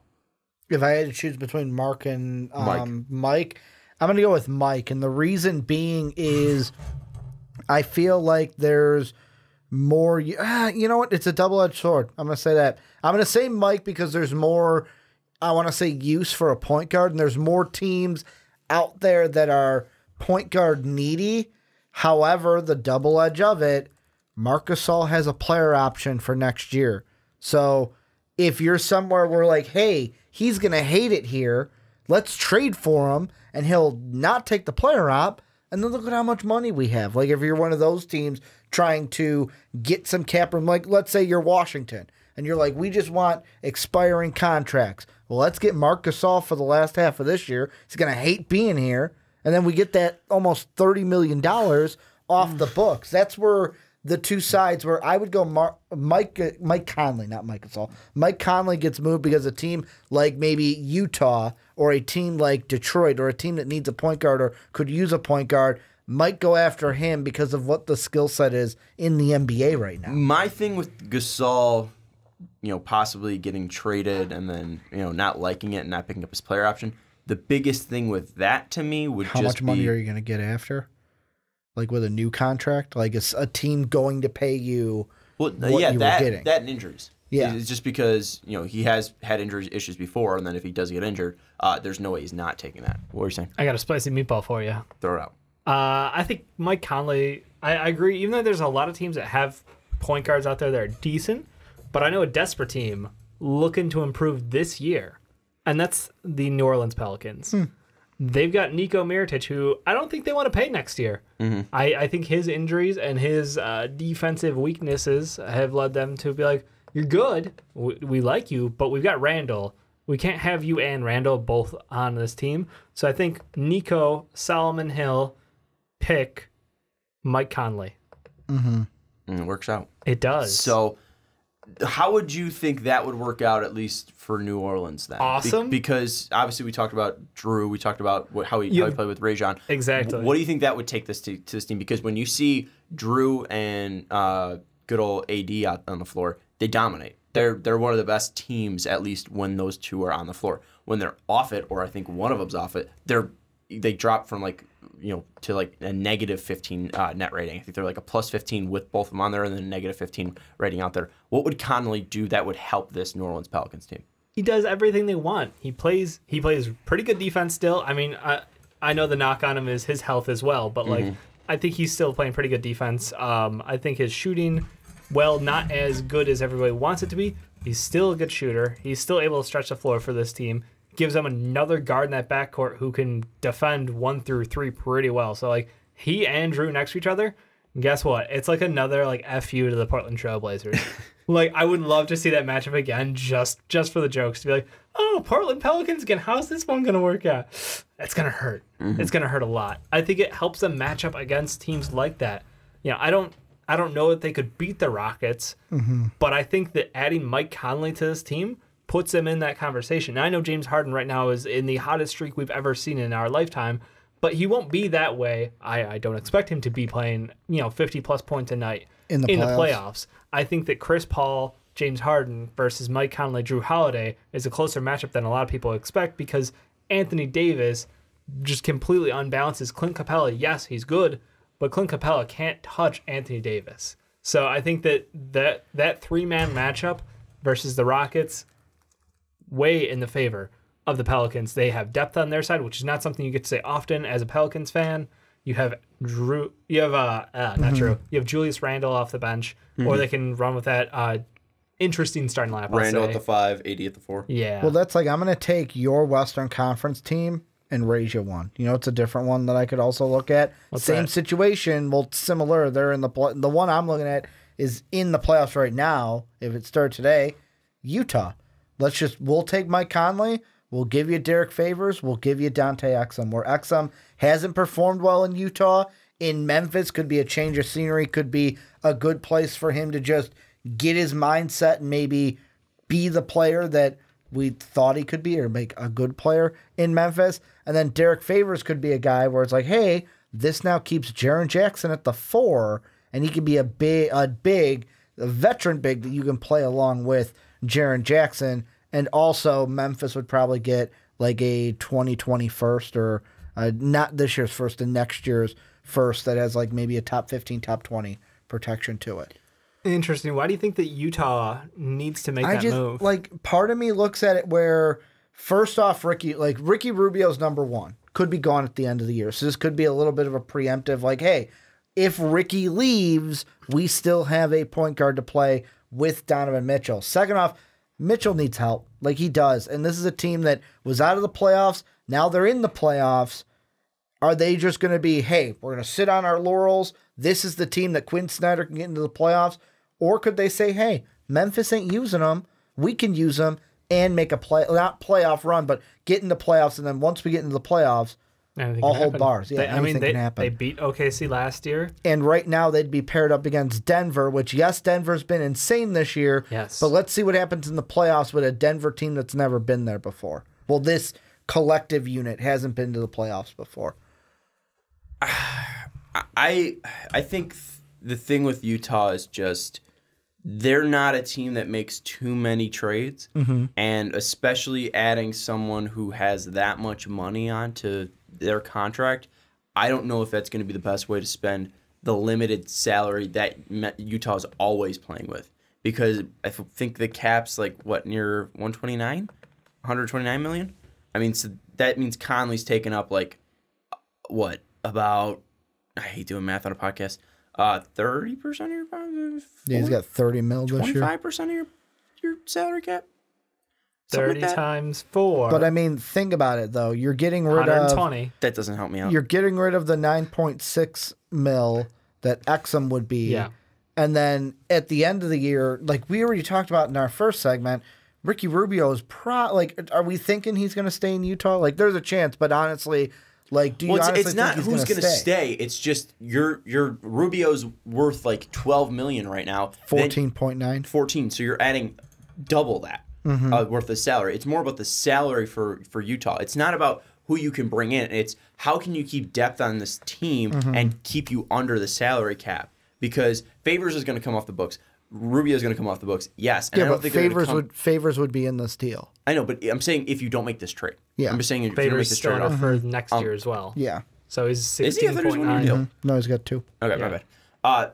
So Favors would help at least with that, but Yep. I just don't see like they need to use their salary cap extremely well, and I think adding Conley, who's going to take up 25% of your cap, is going to be very detrimental to what you can do with this team, because you look at how many young players they do have under contract, how many guys they're just waiting for to turn that corner. Exum was one of those guys. And he obviously hurt his ankle Just when he finally got a continually spot. hurt. Yeah, and he even had some nice games there. He had like 13 assists or like 11 in the first half. He plays well when he plays. Yeah, it's just something that he has never turned that corner. I think he needs to turn that corner for With me. the young player comment, the only thing is I'm not worried about it because right now Conley is under 3 years. His contract comes up the exact time that Donovan Mitchell's comes up. So Mike Conley comes up, okay, that's gone. We're going to pay Don Mitch with that money now. Right. My question for you would be, is he in your timeline?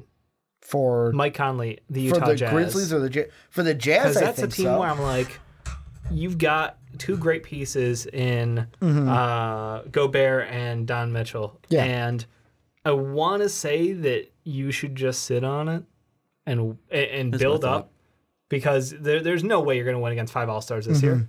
Next year, it's going to be a toss-up in the West.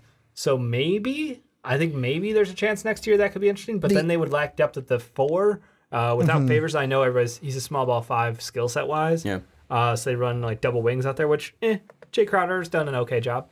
But I wonder if this is a team where they should look at taking on a bad contract in a trade to try to get another pick or go after those kind of mid-range guys with some upside. See, I mean, because I don't foresee this team being a championship contender. I get what you're saying, and there's part of me that's like, yes, they could do that, and I'm not saying like, no, don't do that for sure, yeah. because that's an option. But like for me, what I think of what it's going to come down to is number one, what would you feel more confident in? Bringing in a Mike Conley who you might know exactly what you're going to get from him, or okay, what lesser contract guys can I get in free agency, and which one are you going to feel more confident in? If you're thinking, hey, I might be able to get a better player than Mike Conley and have to pay a little bit more money, then that may work. And the thing with giving up Derek Favors, if you're a playoff team, in our mock draft, Utah was at 11. They're going to be lower than that. If you look at where the playoff teams were, you've got guys in there like Jackson Hayes, who's a big, like Pascal, like Killian Tilly, like Jonte Porter. There are bigs there. Porter's the biggest thing.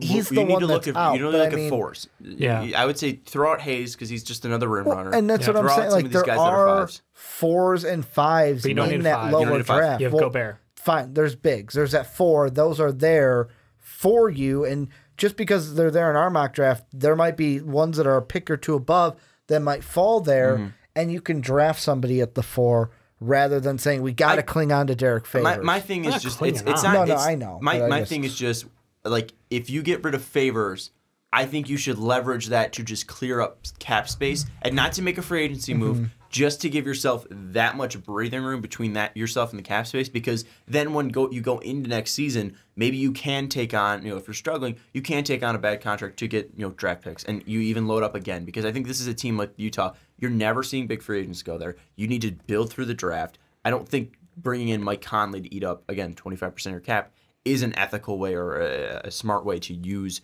your salary cap, and a very limited one as well. I mean, because this isn't a team that's going to go over the luxury tax at all. This is not a team that's going to be putting in has the ability to put in a ton of money. I just don't think using that limited space to bring in Mike Conley would be smart. But I get what you're saying. I don't want to stay on this topic. No. The last thing I want to say is I get what you're saying, but if you look at it, all of their contracts and Mike Conley fits this exactly. It's not about when it ends. It's how much money he's making. That's what I'm saying. It's too much money. If you don't have to pay someone right now, then I don't think it matters that much. If his contract's going to end when Gobert's does, when Ingles does, when Don Mitch's does, they all end in the same year. Why are you paying him? And that's what Dave was saying too. You're not winning a championship because you think that he can add to your team better than Exum and Favors are. But couldn't they just re-sign Rubio? That's they not could re-sign Rubio, but I mean. That's kind of the defaultest answer of you're not going to beat the Warriors, so don't make a move at all. But the thing is that if you can prep yourself for the future. And like I said, next year there's a chance because no one knows what's going to happen with 30 top free agents in the league. It's going to be nuts. So maybe by having Mike Conley, yes, maybe next year. But I think they overachieved last year. I think they overachieved their expectations, and I don't think they're as good of a team as they think they are this year. Yes, they went out and added Kyle Korver because they were dreadful from the outside, and that's great that they're still making moves to try to position themselves better for the playoffs. But this is realistically a team that's not going to make it to the Western Conference Finals. I don't know if they make it to the second round. Your two best players are 26 and 22. I just looked up Donovan Mitchell's age, and I just totally forgot. I think he's 22 years old.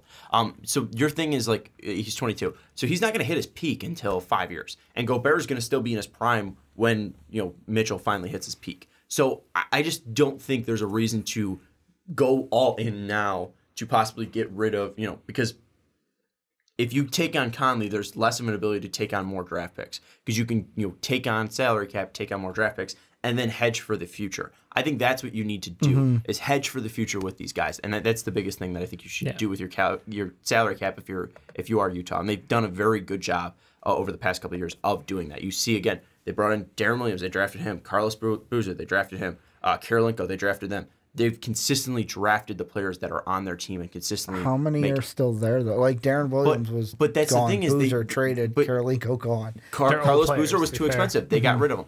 Darren Williams was too expensive. They had to get rid of him. Like that was the thing with this team is that you have these windows. You have these restrictions and windows that you have to work in. So you have to go for it at certain spots, and you're going to do that through the draft and through working up this young talent. And you're going to have to do that through not taking on $30 million of Mike Conley. But the pin is they would get a first-round pick next year, too, from a Grizzlies team that is struggling. We'll see. Let's move on, though, because I think another team that would be interesting is the Orlando Magic. Mike Conley going to the Orlando Magic. You get rid of that Mozgov contract, that Simmons contract, Jeremy Grant. You bring in Conley. You also give up a first-round pick if you are Orlando. That's going to be intriguing for Memphis because I think this is something that, Orlando, do you technically need more young guys? I don't think so.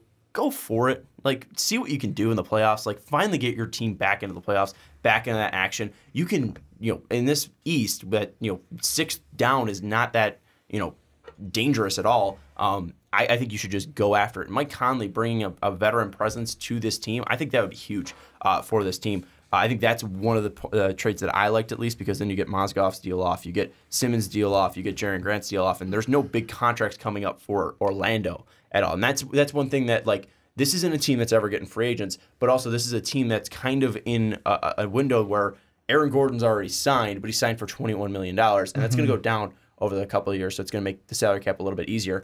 You look at Evan Fournier. Evan Fournier is on a 3-year deal. You have Vucevic. Like, they already have their veterans. And that's why I like Conley going over there because you're just adding veterans to this team that has veterans and a nice mix of young guys. And I think that's the spot that I would like the best for at least Conley, just because you're shifting to a team that's kind of already built. You're not trying to force your way into a former playoff team. You got to swing right into it, and he could probably provide that boost that this team needs at that point guard position. But with Marc Gasol, like, is there any ability that he's going to be getting traded this year? I have one. I don't know if it goes through. Well, Dave, what do you think? Because you've been quiet. I think that Gasol can get traded. His contract does make it a little bit of pain for a lot of teams who are in need of centers. But with that being said, he still has enough talent, and because it is a 1-year contract at this point, right? 1 year, yes. 1 year player. Well, you got the player out. So I think there's definitely value out there. I would love to see him go to a playoff team to help them because that's where he belongs. Like, he does his best work in the playoffs, and I would absolutely love to see him there. It's just the question of, is this Grizzlies team or is this Grizzlies ownership going to recognize it's time to move on with the Joaquin Fowler and Jaren Jackson Jr. as the core of the franchise? I don't think they are. I think they're going to lock it down. I think they're going to sit on his contract. They're going to sit on Mike Conley's, and they're just going to be dicks about it. So they're going to suffer and lose. I'm sorry, Memphis. Like, I'm just. And you picked the middle of the playoffs. I were all wanted for you to be. And we saw this last year with Tyreke Evans. They started they off did so not make hot, this move. So just to start off, like last year, Mike Conley healthy, Gasol healthy, Tyreke Evans healthy. They're great. First 20 games, they look like gangbusters. They're going out there. They're gonna be a playoff team for sure. And then injury struck. I get it. That happens. This year, you look great to start the season again. Mike Conley exceeding expectations for his recovery time. His shot was a little off percentage-wise. His efficiency was not great. I think he was shooting absolute shit from 3 for the first month, but they were still winning games. And then all of a sudden, they went back to reality. Honestly, their strength of schedule was very weak at the beginning of the year, and then it obviously increased dramatically from then on. But that's just an excuse at this point because the team couldn't make buckets. I think this is a team that they're just destined to be.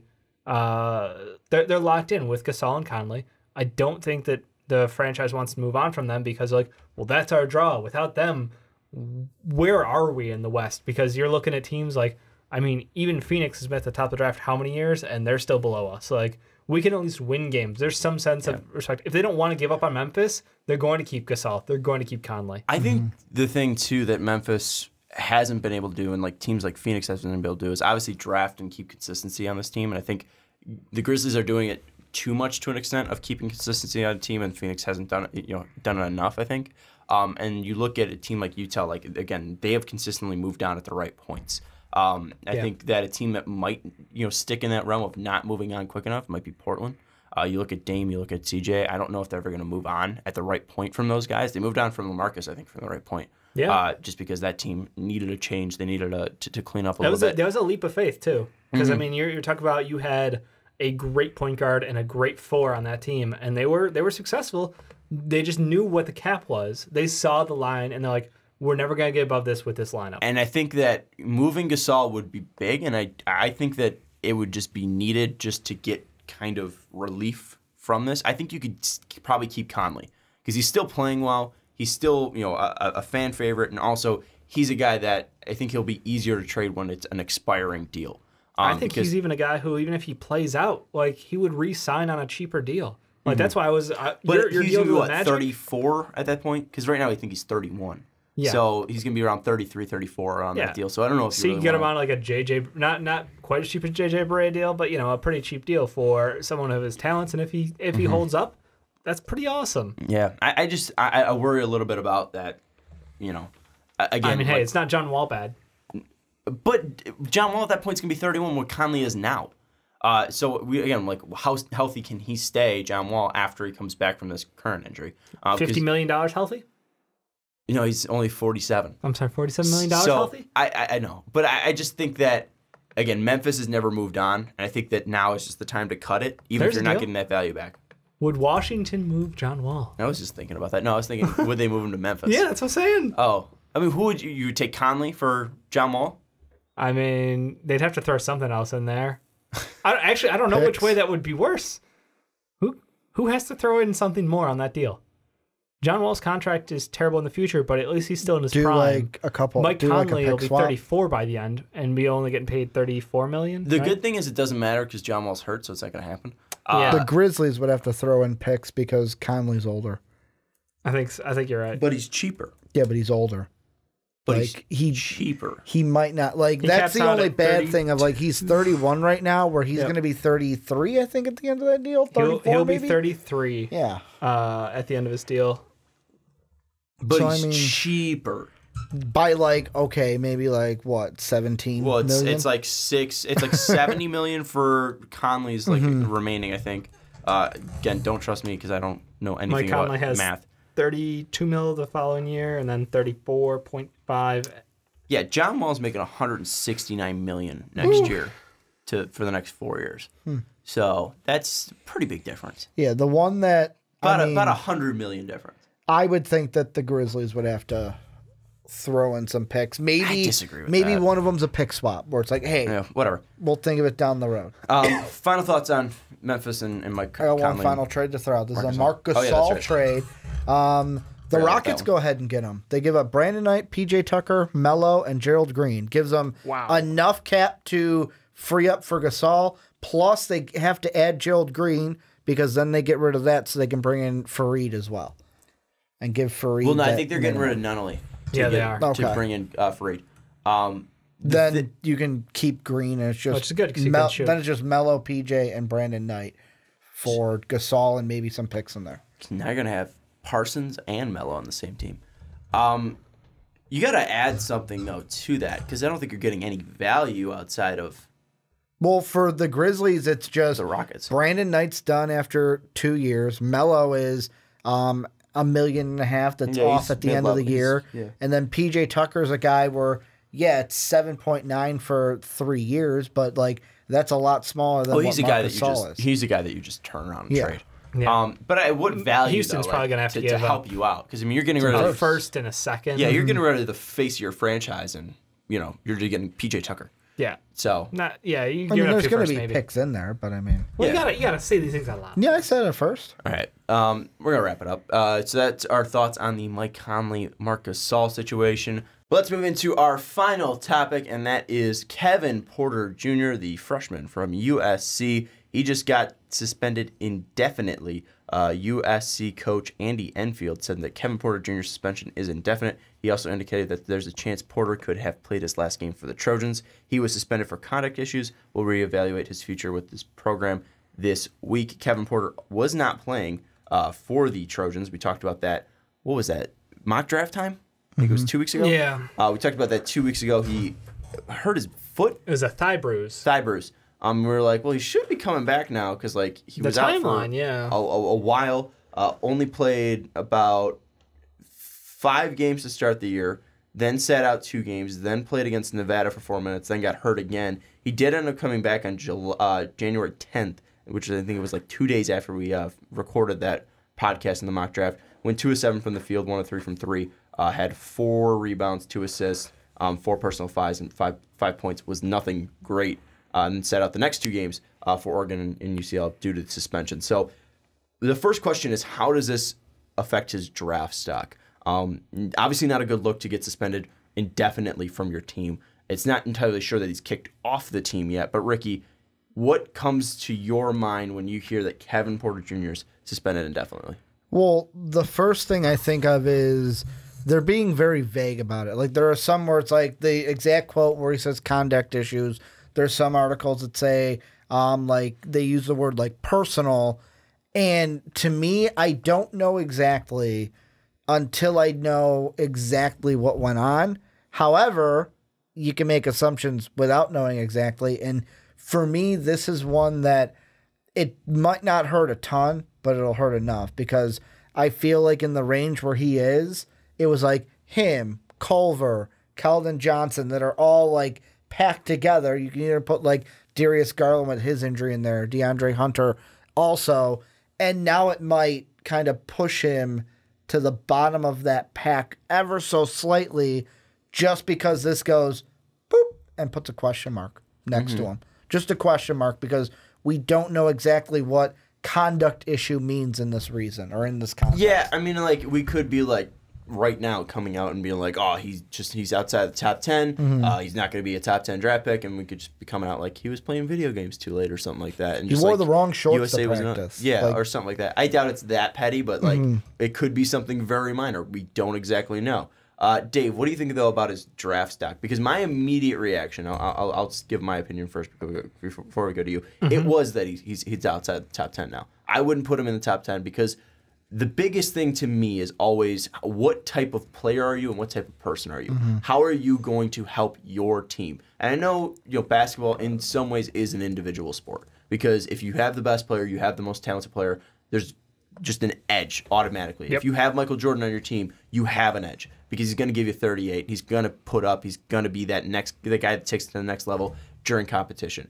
And if a guy's getting suspended, taking himself away from his team, where is his mind? Is his mind already on the NBA draft? Well, then that kind of brings up the idea of him being selfish. And then if he's being selfish, then how is that going to affect the team dynamic? We look at Kyrie Irving right now. Kyrie Irving's a fantastic player. He's struggling with being the guy, with being the leader. He's trying to say, I'm trying to become a better leader, and then also calling out his young teammates. So he's still trying to find his way.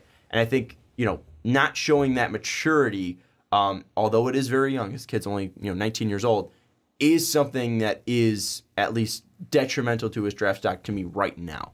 I don't know what it's going to be like in May, but right now it is detrimental. What do you think? Yeah, I absolutely agree.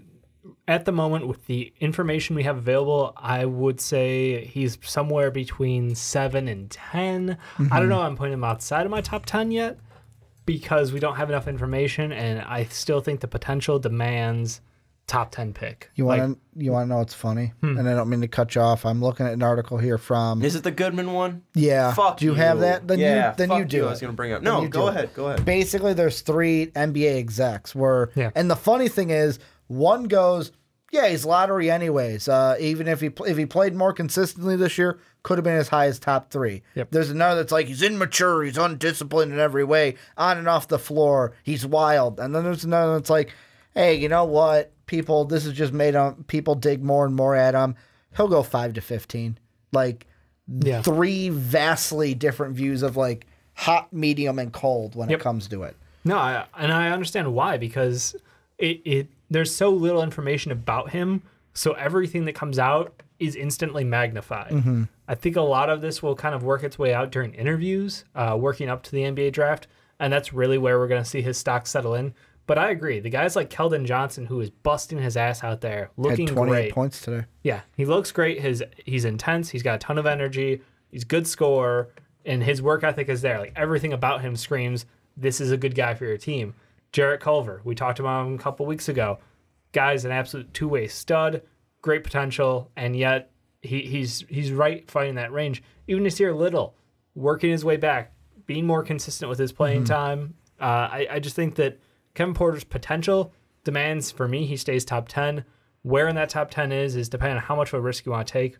I do think it will get cleared up by the time we hit the NBA draft. I think those interviews will shake out, whatever it is.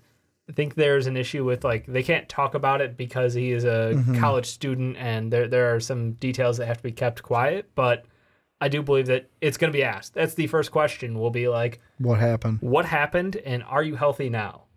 Those are the two concerns. Everything else is gravy. Oh, yeah, you can ball out there if your workout looks good. If you act like a mature adult, awesome. If you act like a stupid kid, somebody will still take a chance on you because they think, oh, I can make this work for us. I can put guys around him, build a support staff for him, and I can get the most out of him. It's one of the things where college basketball, like you said, Sean, having the better player gives you the best chance to win. It doesn't matter how bad he is. You attack Jimmy Butler all the time for his attitude. You as well. I mean, it's just one of those things where, and rightfully so at times, but he's worth having on the team because he gives you a better chance to win. So I think the immaturity of a Michael Porter Jr., not Michael Porter Jr., Kevin Porter Jr. Yeah, not related. Is absolutely worth the risk as long as the story checks out. Because I guarantee you, by the time the draft happened, or by the time those interviews happen, coaches have called USC and already asking. Scouts are already talking, but nothing's going to become public. Yeah, my thing is with this is, you look at guys who have had those, personality issues, and it has worked in the NBA because they're talented. You look at Metta World Peace, formerly known as Ron Artest. Good Lord. Formerly known as, what was Panda? What was he? Yeah. Something Panda. Yeah, Love Peace Panda. He's been able to work and be an NBA champion before. Dennis Rodman as well. These guys have personalities, but when does it personalities to then detriment to the team? Because, Ron Artest was, in all regards, at least as a Laker, was loved as a teammate. The Panda's friend. The Panda's friend, thank you. Friend. But Ron Artest as a teammate in Los Angeles was loved as a teammate. It was just, I think it was loved everywhere. That's a funny thing. Outside of, when he went up and punched a fan, I'm sure those fans didn't the Pistons didn't like him too much. I'm sure they didn't appreciate that. I don't think Indiana had a problem with it. Yeah. I'm with you. But my thing is you've seen guys who have been kind of seen as cancers in some ways outside of a locker room be fine and be successful. It's just when it's an internal cancer, and if it's gonna be if Kevin Porter is one, we don't know, and that's a question that is sticking out: is can he be an internal cancer? And I wasn't sold on him too much. If you look at our mock draft, Dave, you had him the highest, going 5 to the Hawks. Ricky, you had him second highest, going 6 to the Wizards. I had him going 9 to the Magic. At Kevin Porter, 9 to the Magic. My thing though with Kevin Porter is I didn't see enough basketball skill from him. He's a fun player to watch. He's athletic, but I didn't see enough basketball skill. And this is kind of going back to the whole Dennis Smith thing, kind of just in a bigger guard. I was never sold on him as a basketball player yet, and now I'm just less sold as a basketball player because, again, what are you going to be able to do as a leader? If you are going to be this guy that's a highlight player, a guy that's throwing down dunks, a guy that's scoring, putting up numbers, where does that fit in the NBA if you're not a guy that can be a number one scorer, if you're a guy that is just an athlete, and then you're also a problem in the locker room? That's the thing that, to me, there's 3 red flags there that this kid, I haven't seen him be a number one scorer so far. I haven't seen him be anything outside of an athlete. And I haven't seen him so far be a great teammate. There's 3 red flags to me. I don't know where the selling points really are on Kevin Porter yet. And maybe you guys have seen them. I haven't seen the selling points for Kevin Porter Jr. yet. The selling point for me, and even in that Goodman piece, one of the execs mentions the name. The saving grace for him through this, depending on what it is. If it's something petty, then whatever. Forget what I say just here. The saving grace is the link to James Harden. Because as long as people compare you to James Harden, people are going to think that's what you can become, and there's going to be an NBA team that goes, James Harden? Let's take a shot on it. My thing is, though, a la the Grizzlies at 6. My thing is with this, though, is if it does great for him if he goes 6. Yeah. You're getting more money, congratulations. Doesn't mean you're going to pan out to shit. Oh, no, I know. So that's my thing is, as a prospect, sell me on Kevin Porter Jr. because I'm not sold by anything I've seen so far from him out of USC. Sure. So he is a 6'6" with a 6'9" wingspan. He's creative with the ball in his hands. The thing that a lot of people want to knock him for is his shot from outside has not been consistent. He's got a good stroke when he's working with the ball in his hands. He usually can pull up to a step, like jab step, and obviously we know his step back shot is the reason why people compare him to James Harden mostly. But the thing for him that I would love to see is him to be able to facilitate more. I think a lot of that was being held in check by USC's system. I don't want to knock the coach because it's college. And your job as a college coach is to win college games. It's not to showcase players. You're not John Calipari out there trying to sell people on the whole, like, come sign with my team and I'll get you to the NBA. Like, that's not his job at USC. But what he is someone who can create offensively and who can continue ball movement for the team. He's not necessarily the best facilitator, but like I said, I think he has all the capability to be a decent one. I think James Harden level would be high. You have to be high to think that he could have average more than 5 assists a game.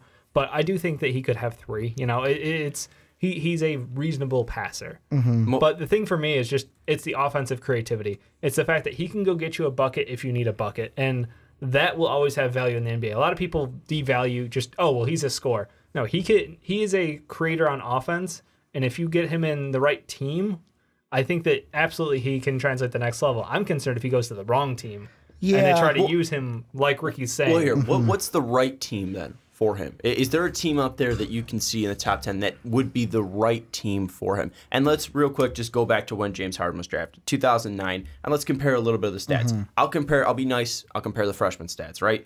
From whatever little games we've had from Kevin Porter Jr., from what we had from James Harden. James Harden played 34 games in his college career in his freshman year, shot 52% from the field on 10 attempts per game, shot 40% from 3 on 3.2 attempts per game, went to the line 6.6 times, shot 75% from the line, got 5.3 boards, 3.2 assists, 2.1 steals, 0.6 blocks, and then about 2.6 turnovers. With Kevin Porter, 50% from the field, so that's a little bit close to Harden's 52, 34% from 3, that's on 3 attempts per game, so the attempts are around the same. Harden was a little bit better of a three-point shooter. And then from the line, Kevin Porter, much worse from the line, only going 2 times a game compared to Harden's 6. And Kevin Porter shooting 53% from the line, 3.4 rebounds compared to Harden's about 5, 1.7 assists. Dave, you brought up the wanting to see the facilitation less than Harden, and then turnovers very closer. The assist to turnover ratio worse for Kevin Porter compared to James Harden. So James Harden was a better college player. He did end up staying another year, becoming the Pac-10 Player of the Year, and then going 3rd behind Hasheem Thabeet of all people and Blake Griffin. Then behind him, Tyreek Evans, Ricky Rubio, Johnny Flynn, and then some bum named Steph. So again, 2 point guards, not Steph Curry. Well, and we kind of see in that draft too, like you see Tyreek going to the Kings. Really wasn't the best fit after his rookie season because went 25-5-5. Was fantastic that rookie season, but was never able to turn it into anything. Rubio was not the best fit in Minnesota, just did not pan out. He took too long to develop, and people beat him up there. Johnny Flynn just was not an NBA level talent. He got hurt. He got hurt, but also wasn't great. And then Steph clearly was the right fit. So there are right fits. So what's the right fit for him? I think that if he goes, honestly, 5 through 7, one of those teams, Atlanta, I love their young core. I think that he is an instant addition. The question is, if how much do you believe in Herder being a starting 2 or 3 in the NBA? Because I think that Kevin Porter Jr. Would probably take that spot from him if he can pan out. Herder's shot is amazing though right now, so I'm like, I want to lean on the Splash Bros light. Orlando, great fit as long as they're confident they can go get themselves a point guard in free agency. You know me, my rule with Orlando is go get a point guard in the draft though. Yeah. So I would be very hard-pressed. They were the Trae Young team last year. I would be very hard-pressed if Garland and Morant are still available if they went with anyone other than those 2. Especially if Morant's available. Yeah, I think Memphis is the wrong team. Really? I think that the only thing that's good about Memphis is that he can kind of, like we talked about in the last segment, spotlight's not going to be on you. It's not a huge market. You can be there with Jaren Jackson and just develop and not have any pressure. I think kind of not having that, what's it called? They're not my number 1 best fit, but I don't think they're absolutely I think horrible. Not having the spotlight on them kind of takes away responsibility. It kind of takes away, what's the word I'm looking for? he just wouldn't be held accountable for things is what I'm trying to say. Like you're playing in Memphis, the media is not consistently on you, they're not consistently watching you. You can take plays off. No one's gonna like bash a Memphis rookie. Some people if you start that work, playing some well people like it Jaren Jackson Jr., then you're gonna be seen. But when Jaren Jackson Jr. is fouling out, every other game, like we're not really bashing the kid. We just see him when he's playing good. Exactly. I think you need to have accountability. So I think being in Atlanta, Orlando, and Memphis, I'm not really high on those places because you're not having that accountability. There's one place that's worse in the top 10 than Memphis. What's that? Washington.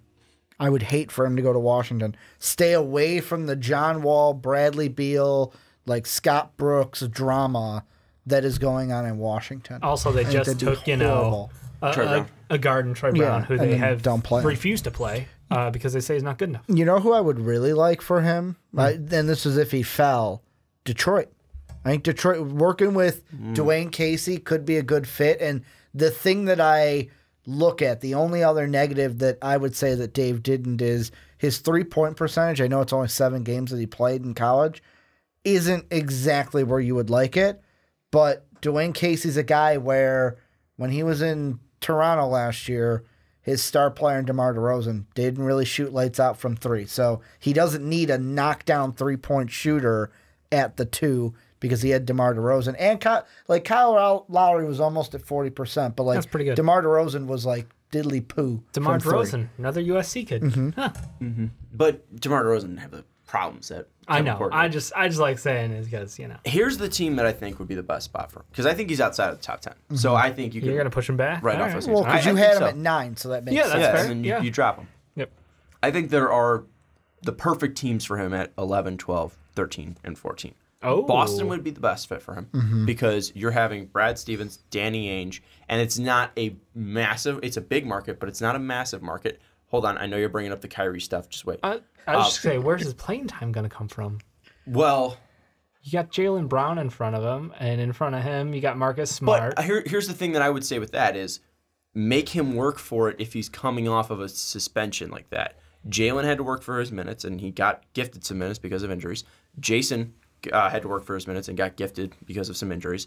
I think you need to have him work for something because if he's just gifted, because on USC, I mean, he's going to get the ball anyways because he's the best damn player on the team. What was he working for? What was he striving for? You need to put something back into his work ethics. Give him a difficulty and see how he's going to react to it because Boston can take a shot on that. They can. I mean, what is Boston going to lose on missing out on a draft pick? They're still going to be a top team in the Eastern Conference. I think that would be the best fit for him because it's not in LA where it's going to be crazy nightlife left and right. We don't know what the personal conduct was for it, so that might be too much of a cocktail and too much of a mix there. So I'm a little iffy about LA. Interesting. But Boston, I think, is a nice mix of not too crazy of a town, still popular, and then you have those veterans on the team that he might look up to. Might look up to a Kyrie. Can learn some offensive games from Kyrie, and Kyrie's finally becoming a leader. He might lead Kevin Porter to the promised land. But also, he's seen Jaylen Brown's rise, another Pac-12 kid. He's seen Jason Tatum's rise. I think that would be huge as well. Minnesota, I think, would be an interesting team if you got the right coach because you're kind of away from that life. But Minnesota still does have a spotlight on them because of Wiggins, because of Cat. They're consistently going to be viewed. And those guys taking a next step, that's going to be big as well. New Orleans would be interesting, too, because of AD. If AD stays, Drew's there. I think Alvin Gentry is a good enough coach to keep his mind there. They finally have a young player to revitalize that team. I think it'd be interesting there. The second team that I like, though, it would be the Clippers because you have Jerry West, you have Doc Rivers, you have a ton of veterans on that team. And I know they just drafted Jerome Robinson, but he is not playing. Yeah, what's the deal with that? He's not good. He's not good. He's not good. The pick that everyone was really surprised to see. We're like, oh, that seems a little high. A little high. We all had him going in the 20s. I'm proud of us guys. Yeah. We were smart. My thing though is with that is like if he's that talented, he can usurp whatever. He could surp up all those minutes. Jerome Robinson. And he has two veteran coaches and veteran big names, Doc Rivers and Jerry West, to kind of give him stay in line. So I think that would be at least the two best fits in my mind would be Boston and LAC. Atlanta's got 2 picks in the top 10. You not see them taking a shot with one of those? Here's the thing. I'm not saying that's where I see him going. Okay. I'm saying best fits. Okay. Thing about that though, and why I like your Boston one, right now the Grizzlies are a game and a half away from giving their pick back to Boston. If Boston's at 9, because the Grizzly pick would be in Boston, that's one where I'm like, ooh, Boston could take him at 9, and that could be a good fit. Do you think the Grizzlies are going to win games? No, but I'm saying like they're not going to win games. We just spent but an entire segment they just could win trashing this enough. team. 49 in their last They 10, could bro. win enough games to be higher in the lower in the draft than Dallas and Washington. And the games back they're close enough. Like Dallas is going to lose, Washington's going to lose, Memphis is going to lose. Here's my other It's thing. just where they finish up in the end. If Boston takes him, I just want to point you guys to one of their guards. I was Googling NBA players who were suspended college. I didn't find anything. But the last guy I remember Yes. who's still in the NBA that did Right. have suspension issues was Marcus Smart. Because he punched a Texas Tech fan. Yep. Apparently called him a racial slur. Yeah, I Got remember suspended. that. That was after a big shot that he hit against Memphis, I believe. And so far, Marcus Smart has been fine. Now, I don't know if that was just a one-time thing, I mean, he's That was a notoriously one-time known as thing. one of the dirtiest players in the NBA. but hasn't got suspended. So, I mean, that could be a spot for him to learn from Marcus Smart to be, this is how you can get away from being dirty, but not get suspended. But also, personal conduct, we don't know exactly what that means. What are you guys doing? Doing what you're doing. Well, Jake for a you reason. leaned forward, then Dave leaned forward with 2. I'm like, I got to lean forward with 2 fingers. This is the house. That's just, right. All right. I also looked up the Jerome Robinson thing. Yeah. You had him at 48, Sean. Wait, what? No. Yeah. Jerome Robinson? Jerome Robinson. I had him at 48. You had him at 48th overall. Wow. Wait. I had him at 49th overall. and Dave had him at 59th overall. Our last mock. The 6.0s. The 7.0 was live. I don't count that. Where's No, that? where do we have him live? Where do we have him live? Because that was... That was the most recent one. At least, Nobody took him in the first round. in the first round. Nobody. Same. And Where do we have him at the 5? Because I put him in one of them. yeah, you put him in your 6.0. No, I swear to God, I put him in the 5. You didn't have him in the 5. None of us have him in 5. Because the 5 was just the lottery. See, You didn't. we clearly the brain trust here. Yeah, we had him second rounder. Dave had him 59th. I was right. Who do you have him going before? Who's 60? Who's Mr. Irrelevant? Justin Jackson out of Maryland. Oh, okay. Where's he at? Guess who was? What team's Justin Jackson on now? Well, guess who what?